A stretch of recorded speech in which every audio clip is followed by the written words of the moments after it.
प्रधानमंत्री नरेंद्र मोदी जी के कार्यकाल के सफलतम 8 वर्ष पूरे हो रहे हैं। मैं इस मौके पर प्रधानमंत्री जी को उनकी सफल योजनाओं के लिए, योजनाओं के क्रियान्वयन के लिए और देश भर में जो आशातीत परिणाम आ रहे हैं, इसके लिए हृदय से बहुत बहुत बधाई देता हूँ, बहुत बहुत शुभकामनाएं देता हूँ। प्रधानमंत्री जी ने पद संभालने के बाद एक बात देश के सामने कही थी कि उनकी सरकार गांव, गरीब और किसान के लिए समर्पित रहेगी। प्रधानमंत्री जी ने जो कहा उसको निरंतर अपने कार्यकाल में पालन करने का सफलतम प्रयास किया। कृषि का क्षेत्र बहुत महत्वपूर्ण क्षेत्र है। प्रधानमंत्री जी ने किसान की आमदनी दोगुनी करने की बात कही। खेती के क्षेत्र में किसान की माली हालत सुधरे, इसके लिए उन्होंने एमएसपी को 1.5 गुना किया। पीएम किसान सम्मान निधि योजना के माध्यम से 11.5 करोड़ किसानों को 1,82,000 करोड़ रुपया उनके खाते में जमा किया।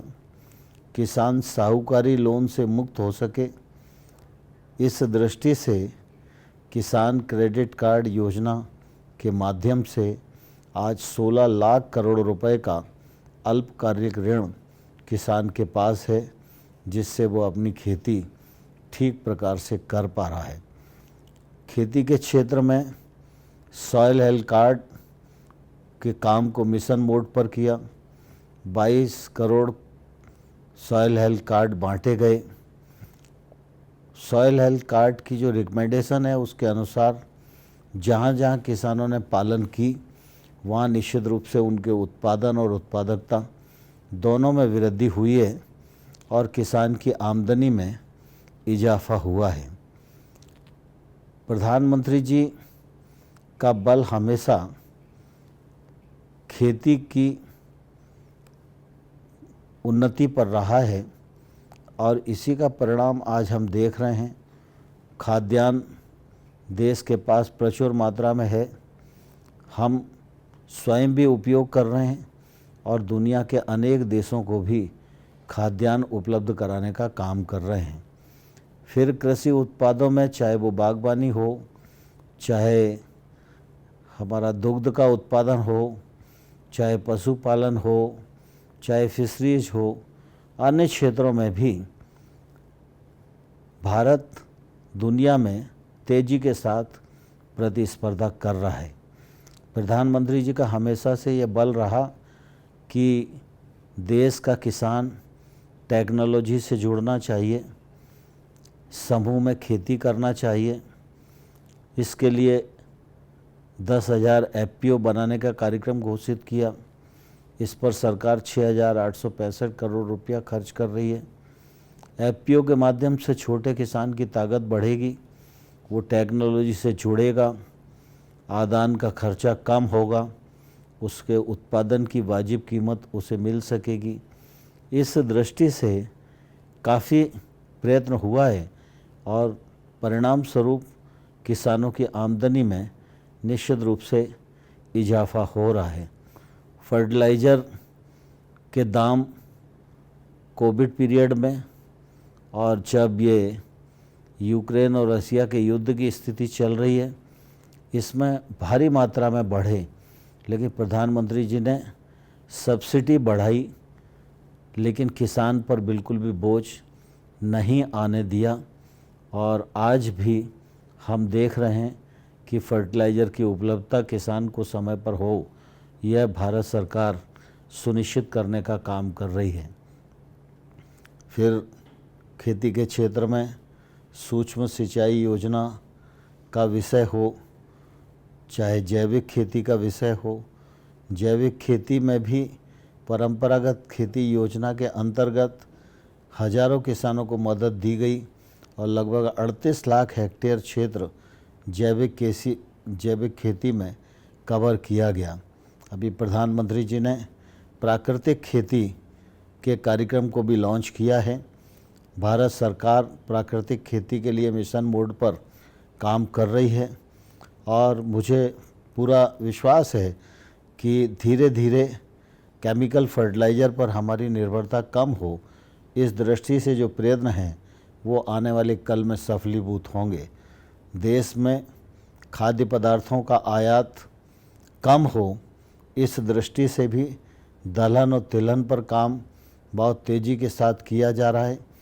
तिलहन पर आयात हमारा कम हो, इस दृष्टि से ऑयल पाम मिशन प्रारंभ किया गया है। इस पर 11,000 करोड़ रुपया केंद्र सरकार खर्च करने वाली है और निश्चित रूप से जब ये पाम ऑयल का उत्पादन आएगा तो निश्चित रूप से हमारी आयात पर निर्भरता कम होगी। टेक्नोलॉजी की दृष्टि से डिजिटल एग्रीकल्चर मिशन हो या ड्रोन टेक्नोलॉजी हो, इनके उपयोग को भी बढ़ावा दिया जा रहा है। प्रधानमंत्री नरेंद्र मोदी जी ने ड्रोन पॉलिसी जारी कर दी है और कृषि मंत्रालय ने भी उसका उपयोग कैसे होगा इसके लिए SOP जारी कर दिया है। एक अच्छी योजना बनाई है। ड्रोन का प्रदर्शन जगह जगह तेज़ी के साथ होए और उसका उपयोग बढ़े, किसान को सहूलियत हो, किसान नुकसान से बचे और केमिकल फर्टिलाइज़र और पेस्टिसाइड के छिड़काव से मानव शरीर पर जो दुष्प्रभाव होता है उससे भी किसान बच सके। इसके लिए एक अच्छी योजना बनाई है। इस योजना के अंतर्गत जो हमारे केंद्र सरकार के, राज्य सरकार के संस्थान हैं उनको ड्रोन पर 100% सब्सिडी दे रहे हैं और दलित जनजाति के बंधु, महिलाएं, नॉर्थ ईस्ट के बंधु, ये लोग अगर ड्रोन में आएंगे तो इनको 50% सब्सिडी अधिकतम 5 लाख रुपए तक केंद्र सरकार मुहैया कराएगी। पढ़े लिखे बच्चे अगर ड्रोन टेक्नोलॉजी के क्षेत्र में काम करने के लिए कृषि के क्षेत्र में आएंगे तो उनको भी 40% सब्सिडी हम देने वाले हैं, जिससे कि ड्रोन टेक्नोलॉजी का उपयोग गांव-गांव में हो और निश्चित रूप से इसका फ़ायदा कृषि के क्षेत्र को मिले। मुझे कहते हुए भी प्रसन्नता है कि पिछले दिनों प्रधानमंत्री नरेंद्र मोदी जी के नेतृत्व में जिस प्रकार से कृषि नीतियों का निर्माण हुआ, किसानों को सुविधाएं और योजनाओं के माध्यम से लाभान्वित करने की कोशिश की, किसान के उत्पादन की गुणवत्ता बढ़े, इस दृष्टि से प्रयत्न हुआ। उसके परिणाम स्वरूप आज दुनिया के बाज़ार में भी भारत के कृषि उत्पाद की महत्ता बढ़ गई है और विगत दिनों 4 लाख करोड़ रुपए का लगभग निर्यात हमारे देश ने कृषि उत्पादों का किया है, जो अब तक लगभग सबसे ज़्यादा है। और मुझे पूरा भरोसा है कि प्रधानमंत्री जी के नेतृत्व में गांव, गरीब, किसान तीनों के जीवन स्तर में बदलाव आ रहा है। आज आज़ादी के अमृत महोत्सव का वर्ष है। प्रधानमंत्री जी ने इस अमृत काल में पुराने संकल्पों को पूरे करना, नए संकल्पों को लेकर आगे बढ़ना और आत्मनिर्भर भारत के कल्पना को मूर्त रूप देना, इस यात्रा में निश्चित रूप से पूरा देश चल रहा है और इसका फ़ायदा पूरे देश को और किसानों को मिल रहा है।